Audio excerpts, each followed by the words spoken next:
Vi đang làm crepes. Giỏi quá.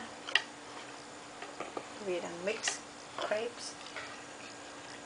Cheese. Mix đi. Mix. Mix. Vi đang leo lên lấy đồ đi cất. Giỏi quá.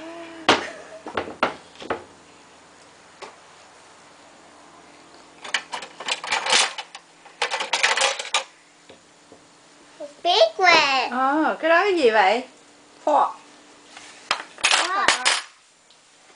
Trời ơi, giỏi ghê. Tuần Hiệp cứ cất từng cái biết chừng nào mới hết con. Cất từng cái biết chừng nào mới rồi. Có cái muỗng đi. Trời ơi, lấy cái nĩa nữa. Từ từ đừng chạy, sờ quá.